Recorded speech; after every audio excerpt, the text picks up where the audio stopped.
Ladies and gentlemen, welcome to the most unique, entertaining, and compelling sports talk podcast you'll ever listen to. Let's be great.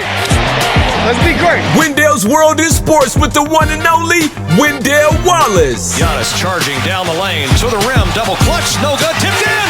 Giannis tipped it home. Subscribe, rate, and review anywhere and everywhere you listen to this and all your favorite podcasts. And now, from Washington, D.C. metropolitan area, Rip, Roaring, and ready to rumble, Wendell Wallace.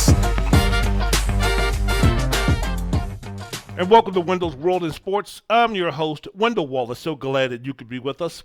A lot of things to get down on and discuss today on my YouTube episode of what's happening in the world of sports. Mainly, of course, I'm going to be speaking about that instant classic. I'm going to be speaking about that legendary game between the Buffalo Bills and the Kansas City football team. Before I do, I just always have to ask the favor for you. If you could just go ahead, wherever you listen to your favorite podcast, just go ahead and you type in Wendell's World in Sports. That's spelled WENDELL''S.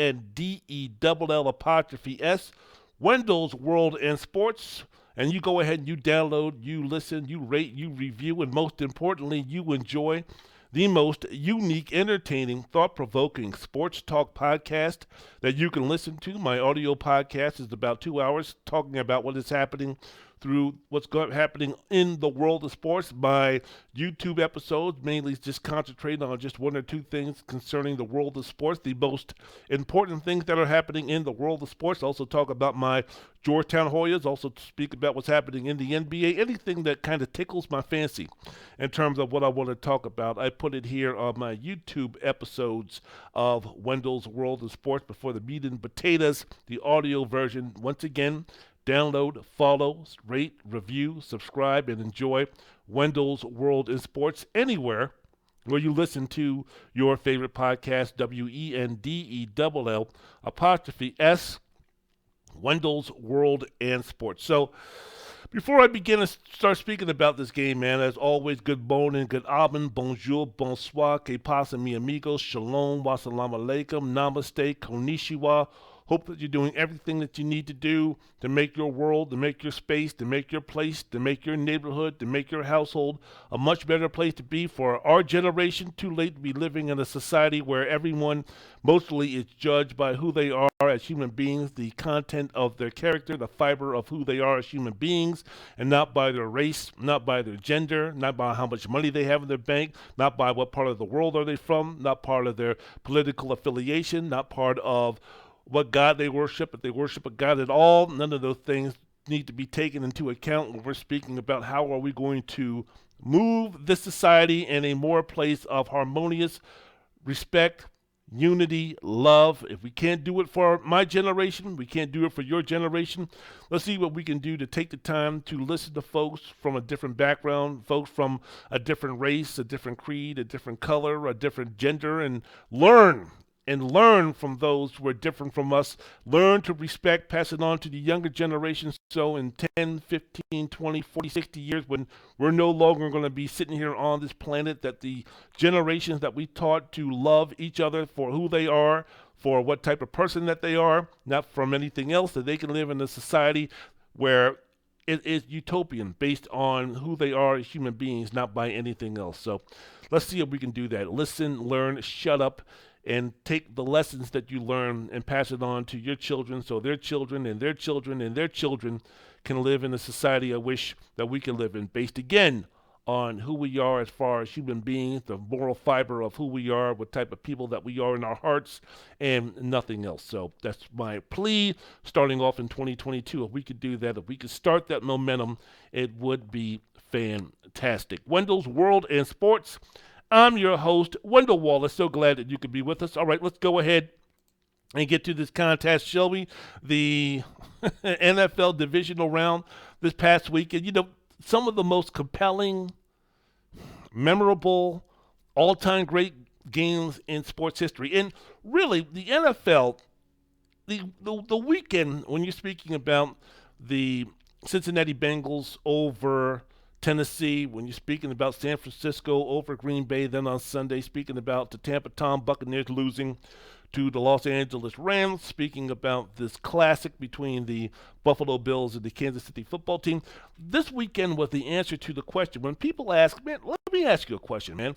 How in the world does the NFL get to do whatever the hell they want in terms of having an atrocious, embarrassing track record of discriminating against highly qualified coaches of color for head coaching jobs, people of minority for in terms of, upper management positions? How did the NFL get away with that type of nonsense? How did the NFL get the opportunity to screw over Colin Kaepernick and some others who exercise their First Amendment rights, their constitutional rights, in a silent, nonviolent, passive protest in terms of some of the misjustifications that have been happening in this country to those of color, those of downtrodden, those of less than others? How in the world did the NFL get the opportunity to do those type of things? How in the world did the NFL put the health and safety of their employees, mainly the NFL players, in jeopardy by adding one more game and having a game on Thursday night, but yet still they're always speaking about, man, we are trying to do everything humanly possible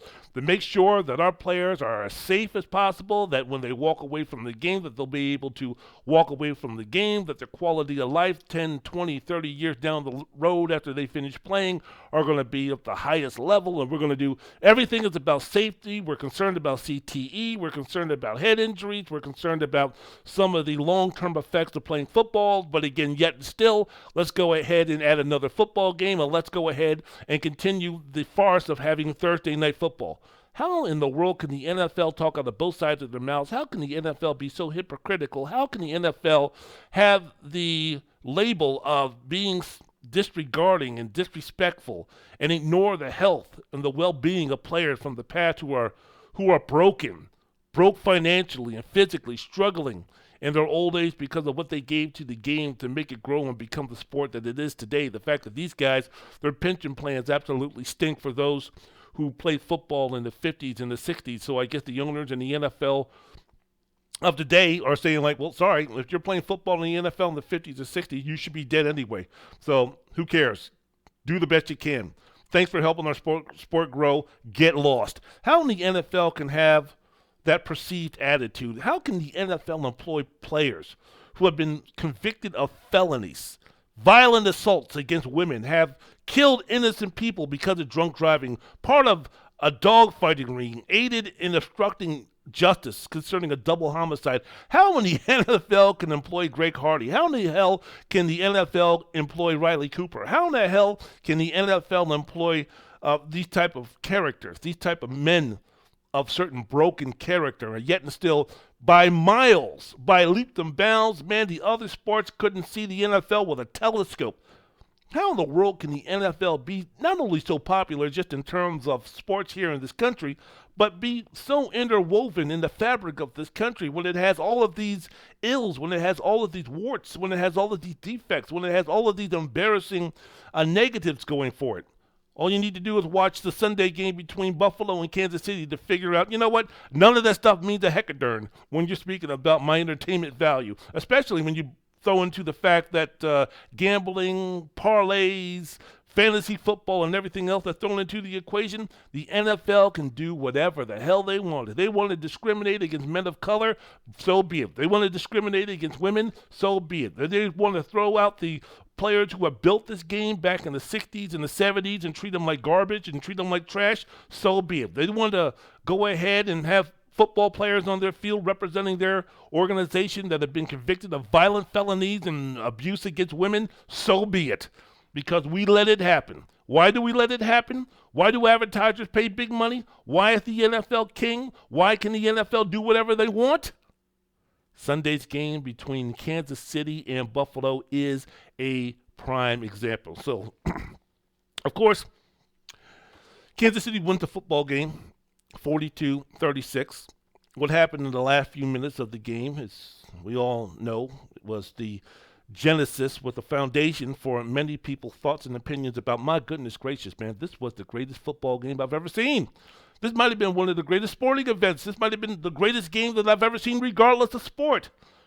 When you think about that, unbelievable, fantastic, all of these type of things. Now, I'm not here to disagree. I'm not here to argue what your definition, what your thoughts and opinions are about the quote-unquote greatest game that you've ever seen. Maybe this is the greatest game that you've ever seen. Maybe you're new to sports. Maybe you just picked up the NFL and this game was something that captivated you. Maybe you are a young kid of, say, 11, 12, 13 years old, maybe 6, 7 years old, just now getting into sports, just now starting your maturation into becoming a sports fan, and what is the jump-off point for you 50, 60, 70 years from now when you're explaining to people what was the sport, what was the moment, what was the game that led you to become such a fanatical sports fan.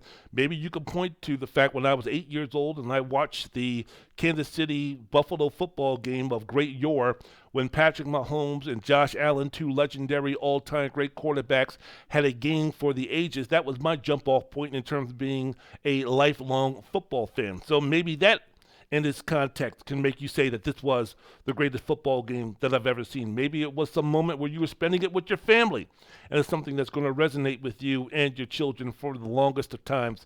There's a whole lot of definitions. There's a whole lot of variables. There's a whole lot of avenues that you can go down when you're speaking about defining the greatest football game that you've ever played, based on age, based on a whole lot of things when you go to that. So for those who say this was Kansas City and Buffalo, this was the greatest football game of all time, what made it so? What were the qualifications? I can say this in terms of me watching sports for going on now almost 45 years, in terms of me being cognizant of what I'm watching and having thoughts and feelings and emotions about it. So we're talking about 4.5 decades. For me, in terms of football was concerned, it was the greatest final 2 minutes in overtime in NFL history. You're thinking about that game between Kansas City and Buffalo in which the lead changed hands 3 times in the final 2 minutes of regulation, and there were 25 points scored over that stretch. When you're speaking about the game was good. The game was fun. The game was exciting. But it wasn't memorable. It wasn't an all-time classic. It wasn't where we're having this conversation now where we're even equating this to other sports in terms of, was this one of the greatest sporting events that you've ever seen? It didn't start to build that momentum. It didn't start to write that narrative until there was a minute 54 left to go in the game with the Bills behind 26-21. And when the Bills scored that touchdown after they completed a 17-play, 75-yard drive that took 7 minutes, when you're speaking about Buffalo went 5 for 5 on 3rd and 4th downs, a 27-yard touchdown pass from Josh Allen to Gabriel Davis on 4th and 13. That's where you said, man, this game was awesome. This game is fantastic. So it moved up another level. Because if Buffalo didn't score and Kansas City won the football game 26-21, we wouldn't be having these conversations. We wouldn't be holding this game in such high regard. So when Buffalo came down, took the lead, with a minute 54 left to go in the game, the 2-point conversion in which Josh Allen took out his bag of, Bobby Douglas, Randall Cunningham, Michael Vick. I mean, he was running all over the place. Lamar Jackson put all of those bad boys in the one bag, running around for that 2-point conversion and finding Stephon Diggs in the back of the end zone to make it a 3-point game, make the score 29-26. With a minute 54 left to go in the game, you said, man, what a fantastic football game. Josh Allen, unbelievable. The narrative was being written in terms of, man, we could be watching a passing of the torch almost, even though no one was going to relegate Patrick Mahomes to backseat of the bus in terms of the best quarterbacks going on right now, especially for speaking about some of the younger quarterbacks. But, man, in a situation where we were just going on the assumption for the past couple of years that Patrick Mahomes was that guy in terms of legendary all-time great status. And now, at the age of 25, 26, he could possibly be, passed in that category with Josh Allen. That was some of the narrative that was being written when Allen made that pass to Davis, the 2-point conversion to make it 29-26 with a minute 54 left to go. And so it was like, okay, so that's being written. How is Patrick Mahomes going to respond to something like that? So Kansas City got the ball back on their own 25-yard line with a minute 54 left to go. It didn't take Patrick Mahomes a situation where he was just going to go for the tie. I thought that at the beginning you left Kansas City too much time, Buffalo. We're going into overtime because Kansas City's going to get this ball. They're going to work it down for an opportunity to kick a field goal, go into the overtime 29-29, and we'll see what happens. So I had no recollection. I had no thought really of what Kansas City did next, which is to take only 52 seconds and go 5 plays to score a touchdown, to take a 33-29 lead with 62 seconds left when you're speaking about Mahomes hitting Tyreek Hill on a crossing route near midfield, turning it into a 64-yard score with Tyreek doing that bye-bye to give Kansas City the lead 33-29. So there you're thinking now the narrative is shift again. Now it's like, oh, man, Patrick Mahomes, unbelievable. Patrick Mahomes did it again. Patrick Mahomes doing Patrick Mahomes things. Patrick Mahomes kind of saying, wait a minute, Josh Allen, before you start planting your flag in terms of I'm the best quarterback going on right now, before you win that prize of best quarterback in the league right now, you better slow your roll just a little bit and realize who the man still is. He still resides in Kansas City, Missouri. He still plays for the Kansas City football team. And his name is Patrick Mahomes. That was the narrative that was being written. And the game, again, went another level. We're still not at the level where it's all-time great classic. We're still not at the level of, is this the best football game you've ever seen? We're still not at the level of, all of a sudden now, crossing into other sports. When we're speaking about all-time great contests, we're not at that point yet. But we're getting close. We're getting there. I can see it on the outskirts. I'm just outside the city limits. Now, am I going to stop? Am I going to turn around? Or am I going to keep going? Josh Allen said, no, boss. We're going to go ahead and we're going to keep going. Because with 62 seconds left, too much time. The way Kansas City was leaking oil on offense, too much time. On defense, Josh Allen, you gave him too much time. The way that the Buffalo Bills were moving the ball and the way that Josh Allen was playing, gave him too much time. So, this time, Buffalo gets the ball on Kansas City's 25-yard line. It's interesting the fact that we didn't speak about why didn't these teams squid kick it when they scored all these other times, but yet we're eviscerating Sean McDermott and his decision to not squib kick it near the end of the football game with 13 seconds left. I digress. So Buffalo gets the ball back with 62 seconds left, minute 2 left to go in the ball game. On their own 25-yard line, again, how many people here had a situation where, okay, Allen can't do this. Okay, Buffalo had 3 timeouts, I understand that, but no, he needs a touchdown to win. Field goal ain't going to do it. So getting to the Kansas City 30, 35, 25-yard line with 4 seconds left to kick a field goal, that ain't going to get it done. He needs 7, and that 7 is going to win them the football game. How many people out there outside of being a Buffalo Bill fans thought that Josh Allen could get that done, even with the porous defense that was being shown in the last quarter for the Kansas City football team? There was a chance, but with a minute 2 left, even with 3 timeouts, was he going to be able to get it done? 6 plays, 75 yards, 49 seconds. Josh Allen got it done. The key plays on the drive. 2nd and 10 from his own 25-yard line. Allen completed a 28-yard pass to Gabriel Davis, bringing the ball to the Kansas City 47-yard line with 57 seconds left. Oh, boy. Oh, boy. Oh, boy. Is he going to do this? Is he going to pull this off? Man, he's giving them a shot because he's used a timeout. Now they've got 2 timeouts. They can work the ball in the middle for another chunk play again. My goodness, is Josh Allen going to do this? Is Josh Allen really going to do this? 1st and 10 from the Kansas City 47. He completes a 12-yard pass to Davis to the Kansas City 35-yard line with 49 seconds left. Timeout. Oh, my goodness. Is he going to pull this off? Is Josh Allen, is Kansas City going to spoil Patrick Mahomes and what we thought was a game-clinching win to move on to the AFC Championship for the 4th straight year? Is Josh Allen going to ruin this? Is Josh Allen going to ruin the narrative that I was writing in terms of you don't tug on Superman's cape, you don't spit into the wind, you don't pull the mask off of Old Lone Ranger, and you don't fuck around with Patrick Mahomes? Are we going to all of a sudden now have to rewrite that narrative? Because right now, Josh Allen is tugging on Superman's cape. He's spitting into the wind. Ooh, he just pulled the mask off of old Lone Ranger, and he's messing around with Patrick Mahomes. 1st and 10, 49 seconds left at the Kansas City 35-yard line. 2nd and 10 with 23 seconds left. He completes a 16-yard pass to Emmanuel Sanders. We negate or we decline the pass interference call. Now they're at the Kansas City 19 with 23 seconds left. And you're thinking to yourself, man, wait a minute now. You especially have to take into account with Josh Allen's running.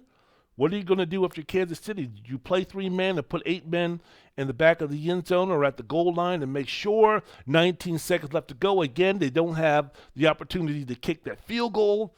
This is a situation where they've got to go and get the ball in the end zone. Can they make it happen? 13 seconds left. Allen completes the pass to Gabriel, giving the Buffalo Bills what looked like a win, 36-33. I don't care what you're talking about, man. If you didn't have any skin in this game and you didn't have a dog in this fight, you can't tell me with 13 seconds left to go that you were sitting there going, oh, yeah, Patrick Mahomes is going to get this done. Oh, yeah, Patrick Mahomes somehow, some way is going to get the Kansas City football team in field goal position to win this game. No. It was minute. It was a small thought in your head, but you thought to yourself, man, 13 seconds left, this game's over. Even if you knew how many timeouts Kansas City had, you can't sit there and be like, oh, yeah, I knew this was coming all along. I don't care. Unless you're irrationally devoted to Kansas City and Patrick Mahomes, there's no way with any strong confidence that you sat there and said, oh, yeah, it's going to get it done. So, because of that, what was the narrative right now? We're talking about history now. We're talking about writing stuff for the history books in terms of the NFL. When we speak about the NFL, when we speak about great players, when we speak about great quarterbacks, all of a sudden now it's like Josh Allen did it. Josh Allen did it. Man, he got the best of Patrick Mahomes. He out Patrick Mahomes. Patrick Mahomes on Patrick Mahomes' own field, man. He got it done. Unbelievable. Josh Allen is now the man. Josh Allen is now all of a sudden that guy who's going to be the face of the league. All of a sudden now when we're speaking about, no, not 2026, no, not 2027, no, we're not going to wait till Tom Brady retires. No, we're not going to wait to see what Aaron Rodgers does. We're not going to go ahead and talk about Joe Burrow being the man, Justin Herbert being the man, Patrick Mahomes being the man, Lamar Jackson being the man. Those guys better take a back seat. Because after what Josh Allen did in this game to give the Buffalo Bills that win 36-33 over the Kansas City, to knock them out of contention to get back to the AFC Championship game, now Buffalo has an opportunity to go to the Super Bowl playing the Cincinnati Bengals on their home field and erase some of the memories of disappointment and heartache and Buffalo Bills franchise history, not just what happened with OJ after he left, in terms of what happened in Brentwood, but also when you're speaking about with the Buffalo Bills losing 4 straight Super Bowls, Scott Norwood missing that 47-yard field goal, the Music City Miracle to the Tennessee Titans, all of those things going down, that's going to be all erased. The Buffalo Bills, the Boston Red Sox of the NFL, is now going to get their chance in terms of what happened with Boston before they finally won their World Series. The same thing's going to be happening with the Buffalo Bills. All of that stuff, all of that is going to be thrown into Niagara Falls and send it off to Canada. Josh Allen, thank you so doggone much. When are we going to start erecting the statue for Josh Allen? What year are we going to be doing that in? The whole narrative, the whole thing was being written. The whole thing was being placed. The whole thing was being talked about. The whole thing was going to be discussed in terms of what happened. But Patrick Mahomes said no. Nope. Ain't going to be happening. Ain't going to be happening. And this is where when Josh Allen made that throw to give them that 36-33 lead with 13 seconds left to go, you said, man, this is one of the better games I've seen in a while, man. This game was great. This game was awesome. Patrick Mahomes made it an instant all-time classic. Regarded as one of the best ever. All of the stuff, the narrative changed right there. When he came on that field at the Kansas City 25-yard line, 13 seconds left to go. And what he did, forget about overtime. Overtime was just the fait accompli. Was just the icing on the cake. in terms of labeling this the best ever and labeling this unbelievable and labeling this as this the greatest thing that you've ever seen, the greatest show on earth. That was all gravy, man. That was all, what made this an instant classic. Why are we still talking about this? Why I'm speaking about it with such enthusiasm. It's what Patrick Mahomes did with 13 seconds left to go, man. Came down, 3 timeouts left on their own 25-yard line. Kansas City went 2 plays in 13 seconds to set up the game-tying field goal from Harrison Buckner, who, Kansas City fans, come on now, were you a little bit nervous because he had already missed a field goal and an extra point? And that 49-yard field goal that he had to kick, it was longer than the 47-yarder that he missed where he was short. So it was like, oh, Lord have mercy. Is he going to Mike Vanderjack this thing and send us home in a situation like this? When Buckner made that 49-yarder, no matter who won, man, instant classic. Because the overtime was anticlimactic, right? Kansas City got the ball moved down, scored. There you go. Thank you very much. Now, the unbelievable, oh my goodness gracious, they were 13 seconds away from the possible dynasty ending or being put on hold, or we have a new king, we have a new ruler, we have a new crown, we have a new champion, we have a new prince in terms of the quarterbacking is concerned. It saved Patrick Mahomes' legacy for a little bit. It saved Andy Reid's legacy for a little bit. It saved the Kansas City football team's legacy in terms of what it could be. I'm not saying that, we're going to tarnish Andy Reid and all of a sudden he's going to be a joke, or Patrick Mahomes is going to be a fraud, or all of a sudden Kansas City is going to turn into the Washington football team as far as future success is concerned. But, man, take a look at what's going to be happening if the Kansas City football team wins this Super Bowl as opposed to going out 36-33 to the Buffalo Bills this past Sunday night.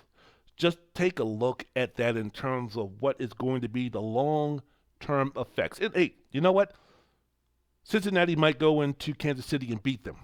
And we could be speaking about a whole new avenue we need to go down when we're speaking about what does this game mean? What does this game, the impact of this game?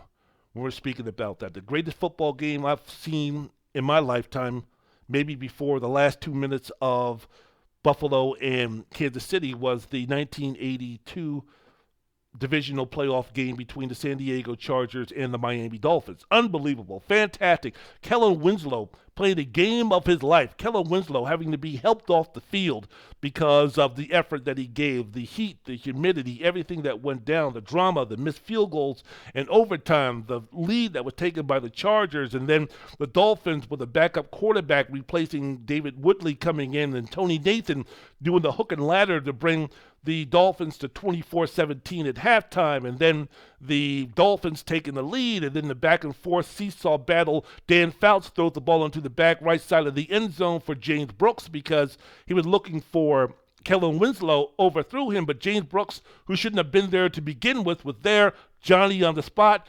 James Brooks on the spot, took the ball, touchdown. Overtime. Game was unbelievable. Game was incredible. Wes Chandler having a game of his life. I mean, it was unbelievable. Incredible. But what happened in terms of why don't we speak about San Diego and Miami in greater terms? Why doesn't the younger generation know the greatness of the game between San Diego and Miami? Because it was a divisional playoff game, and in the AFC Championship game, the next week, San Diego went to Cincinnati and got their doors blown open 27-7 when the temperature was like negative 65,000 degrees.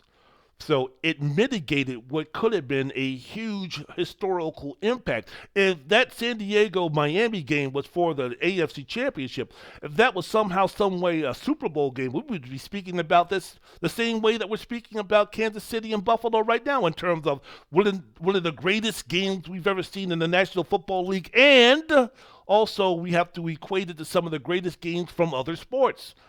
But again, we have to let it marinate. We have to let it play out in terms of the season that's concerned when we're speaking about where we put this game between Kansas City and Buffalo in terms of the annals of NFL history when you're speaking about the greatest games ever played. I could know one thing. I'll go back to it once again here on Wendell's World of Sports, the podcast with yours truly, Wendell Wallace. I'm going to ask the question one more time. Man, name me a quarterback in the history of the game with 13 seconds left to go and the ball on their 25-yard line and needing a field goal to win. Name me a quarterback in NFL history outside of Patrick Mahomes, Tom Brady, and maybe Aaron Rodgers. Name me a quarterback in the history of the game who could have pulled that off.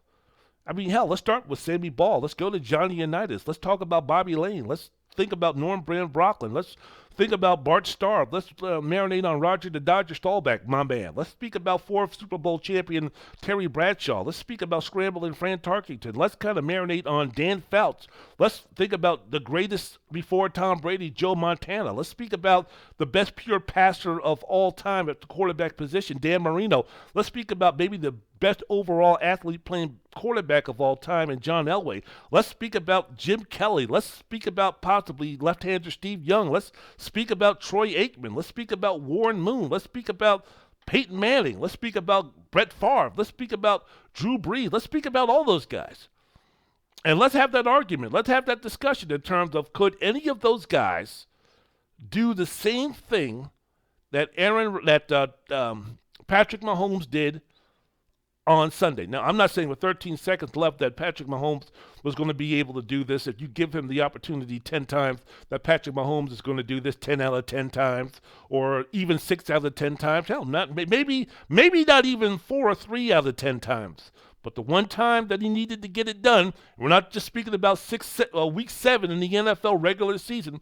We're not just speaking about a situation where after he's won 4 or 5 Super Bowls and he's 37 years old and his place in NFL history in terms of being an all-time legendary great quarterback has been secured. We're not speaking about a situation like that. We're speaking about a time, we're speaking about a place, we're speaking about an instance with Patrick Mahomes in which, hey man, he's still building his resume in terms of being legendarily great, of being able to sit at the VIP section with Joe Montana, with Tom Brady, with Peyton Manning, with Sammy Ball, with Warren Moon, with Roger Staubach, with Terry Bradshaw, with some of the greatest who's ever played the game. Despite the fact that we think that Patrick Mahomes is going to get there, we still need to have him build his case. We still need to have him start gaining and building and acquiring more evidence to put on that resume. And this opportunity he did, and he got it done, and he took advantage of it. I will say this here on Wendell's World of Sports, the podcast with yours truly, Wendell Wallace. If you wanted to say another example in terms of this was one of the best games in NFL history, it was the best performance by 2 quarterbacks at the same time in a single game. I know that. Because when you're speaking about both Patrick Mahomes and Josh Allen throwing for at least 300 yards, all those touchdowns that they threw, completing at least 70% of their passes without an interception, led their team with at least 65 yards rushing. No other quarterback tandem in NFL history has ever accomplished those feats in a game, regular season, or postseason, or preseason, or in minicamp, or OTAs. Maybe even possibly, maybe not since Madden of 2018, would you got 2 guys playing who were pretty good with each other, where you could have a quarterback put out those type of numbers in the same game. Mahomes, 378 yards passing, 3 touchdowns, including that 64-yarder to Tyreek Hill during the final minutes of regulation. Then the clutch throw to Kelsey to get them in the field goal range. Then the touchdown pass to Kelsey. Thank you, signed, sealed, delivered. AFC Championship, I'm yours. Ran 7 times for 69 yards in the touchdown. Josh Allen, 27 of 37, 329. 4 touchdowns, ran 68 yards on 11 carries. We're speaking about Josh Allen, man. Where is this guy going to end up? Where is this guy going to be spoken about? The resume is still being built. The career is in its infancy. But, man, Allen, if he can avoid any type of serious injury, what is this guy going to do? What is this guy going to bring? We thought Lamar Jackson was going to change the game because of his athleticism and his ability not only to throw from the pocket and improving pocket passer, but his athleticism, the way that you have to account for him because of the way that he can affect the game with his legs as well as his arm. What about Josh Allen? He might not be as fast. He might not be as elusive. He might not be as quick. He might not be as jaw-dropping. But I tell you one thing, when Lamar Jackson gets out of the pocket and he starts running, and he sees a linebacker, and he sees a safety, and he sees a cornerback, the coaches, the fans, and everybody, his teammates yell out, slide, run out of bounds, avoid any type of contact. Josh Allen, who stands, about 6'7", 6'6", weighs, about 240, 250? When he's in the open field after he juked a defensive tackle or juked a rushing defensive end or gotten past a linebacker, and he sees a strong safety, he sees a free safety, he sees a cornerback in the way of him getting an extra 2 or 3 yards to get a first down to keep a drive going, Josh Allen ain't sliding. Josh Allen's going to run over them boys.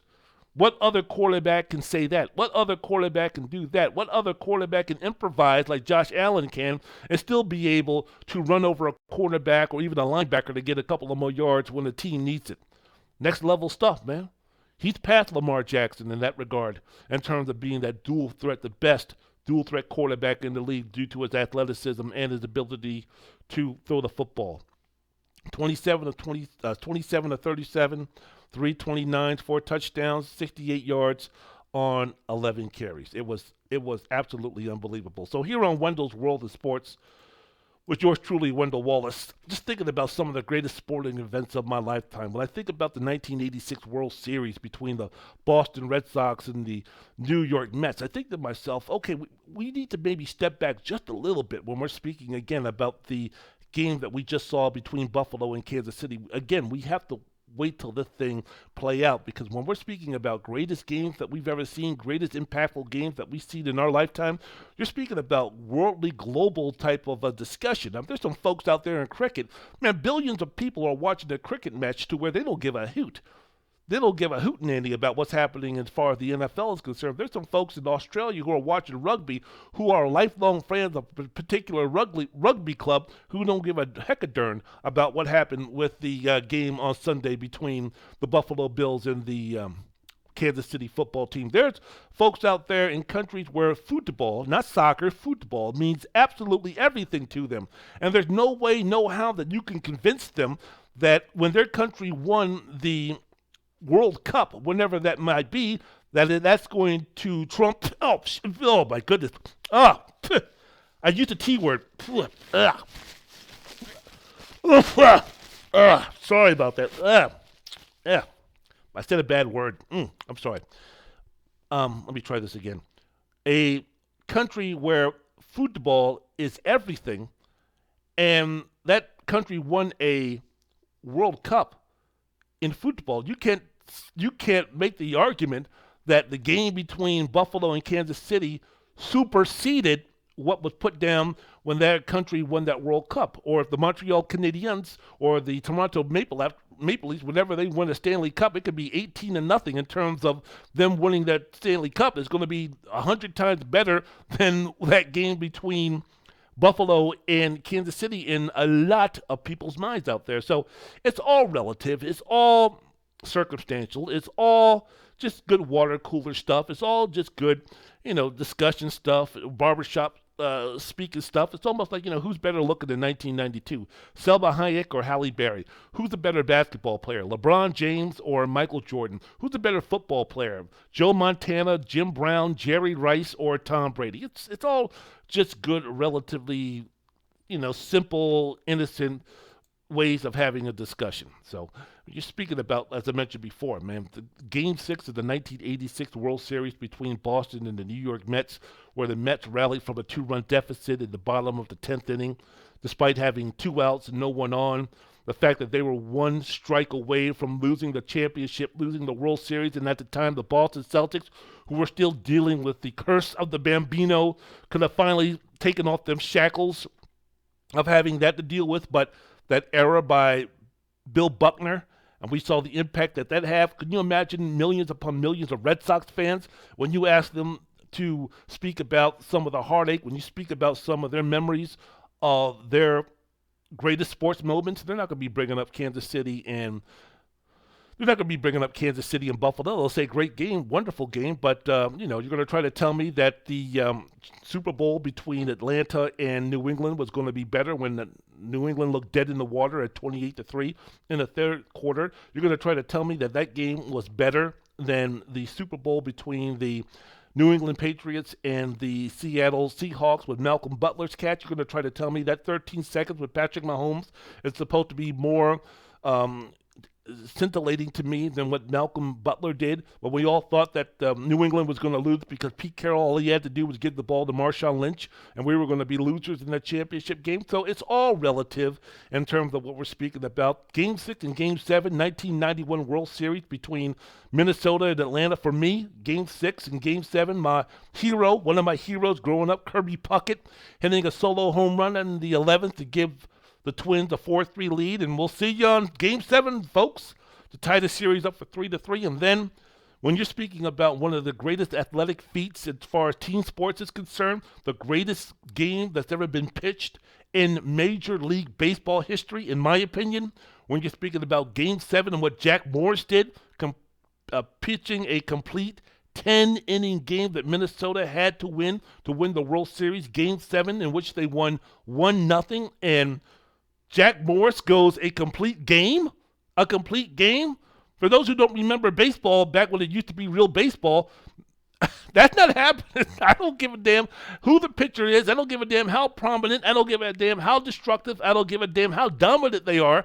In today's day and age, in a game like that, Game 7, there is no pitcher on this planet that's going more than 5 innings. I don't give a damn who it is.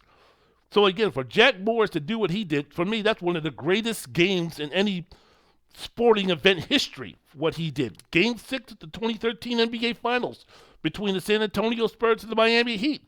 Miami losing that series 3-2. They were down 94-89, 28.2 seconds left. The league officials were starting to go ahead and get the yellow tape and bring the Larry O'Brien trophy to the San Antonio Spurs locker room. LeBron James misses a three-pointer. Miami gets the rebound. LeBron makes another three-pointer, or makes the three-pointer to cut it to 2. You saw shots of the crowd of Miami Heat fans leaving the building because they thought that the team was going to lose. But after LeBron made that three-pointer to cut the lead to 2, they fouled Kawhi Leonard, who made 1 out of 2 free throws. LeBron came down, missed a 26-footer.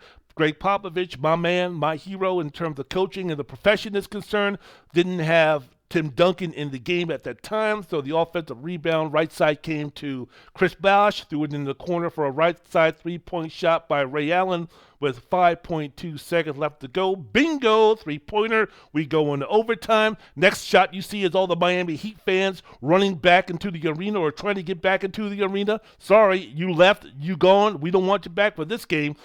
San Antonio loses Game 6 in overtime. Miami wins Game 7. LeBron hits a couple of clutch jump shots down the stretch in Game 7 to finally shed that choker label that some folks were putting on him and start the Miami Heat little mini dynasty there of going to 4 straight NBA championships or winning back-to-back or completing the back-to-back championship deal.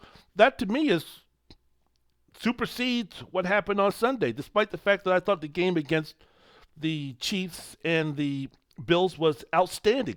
Boxing, man. I mean, you remember the 1978 heavyweight championship fight between Ken Norton and Larry Holmes? 15th round, where both of those guys were basically trying to kill each other. I mean, that beat any 2 minutes. That 3 minutes that those guys came out there, Norton and Larry Holmes. I was watching that fight with my dad on ABC's Wide World of Sports. And that's one of the huge moments in my life where I not only became a boxing fan, but also a sports fan. But those 3 minutes of basically Norton and Holmes trying to kill each other, one trying to win the championship, the other one trying to defend it, one of the greatest rounds in championship boxing history. That 3 minutes right there was better than the 2 minutes that Buffalo and Kansas City gave us. And the 2 minutes and change that Buffalo and Kansas City gave us was outstanding. So, hey, man, Meldrick Taylor's fight against Julio Cesar Chavez, I can go on and on and on and on and on. So, you want to even talk about the matchup between Mahomes and Josh Allen, I mean, it was similar to Game 7 of the 1988 Eastern Conference semifinals, right, between Indiana and Boston, where Boston won that game 118-116. Larry Bird, in one of his final performances of legendary status, scoring 34 points, 15 of 24 from the field, 20 points in the fourth quarter. Dominique Wilkins having the game of his life, 47 points on 19 of 23 shooting from the field. You want to move up a little bit more. 2008 Eastern Conference semifinals between Boston and Cleveland, the Cleveland LeBrons, where Boston won 97-92. Paul Pierce had 41. LeBron had 47 in the closeout game. So we can go. That would make sports so fantastic. Whatever you want in terms of your choice. And I know I'm missing some cricket scores. I know that I'm missing some rugby scores. I know I'm missing some hockey events. I know that I'm missing some football events from all over the world and their leagues and the Premier League and such. So it's a cornucopia of what you want to pull out in terms of what your fandom is towards your sport to say, hey, this was the greatest game that's ever been played. But for me, living in this country, being a football fan, being a lifelong football fan, being a lifelong sports fan that I am, that game between Kansas City and Buffalo will resonate with me for a long time. Again, give me some time. Let it breathe. As we get older, as the game gets older, it'll only grow in value in terms of the greatness of the game. So 10 years from now, this game is going to be greater than it is right now in terms of what we think about it when we think about it. And then 20 years from now, it's going to be even greater. 50 years from now is going to be greater, so on and so forth. So it was just a wonderful, wonderful day of watching football. It was a wonderful, wonderful day to watch that game, and I am glad that I watched it. I hope those who have sons and daughters also had the opportunity, young sons and daughters, by the way, also had the opportunity to sit down and watch that game, because believe me, man, that 6, 7, 8-year-old who watched that game with his father, believe me, 40, 50, 60 years from now, he's still going to remember. He's not going to remember maybe all the plays that happened between Mahomes and Allen and such, but the one thing that's going to stay with him, that's going to resonate the most, that's going to be this most vivid memory is, man, saying, I watched that game with my father, and that was the game that I became a huge, huge sports fan. All right, that's good enough. I am out of here. Want to thank you very much for listening to my YouTube episode of what I'm putting down on my audio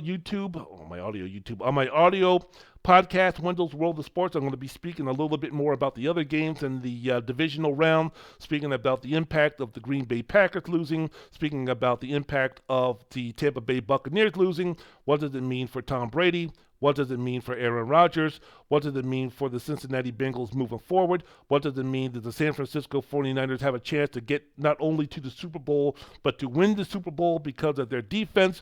The move that the Los Angeles Rams made by acquiring Matthew Stafford, Von Miller, Odell Beckham Jr. are starting to pay off in big ways. So on my audio podcast, Wendell's World of Sports, those are the things that I speak about, which will be published on Tuesday or Wednesday morning, again, anywhere where you get your podcast. Wendell's World of Sports, WENDELL''S, Wendell's World and Sports. Check it out. So in conclusion, as always, man, go ahead and do what you need to do to make your world, to make your neighborhood, to make your place, to make your household, to make the environment around you a much better place. Listening, learning, paying attention, respecting everyone who deserves that respect, learning from folks who don't look like you, learning from folks who love someone different than you, learning from folks who might come from a different part of the world, who might not speak the same language that you do, where their language is not their first in terms of their fluency. Do what you need to do to listen, learn, respect, and then pass those lessons on to your children so they can live in a world where truly everyone is treated equally, respectfully, by who they are as human beings and by nothing else. Wendell's World of Sports, Wendell Wallace, music.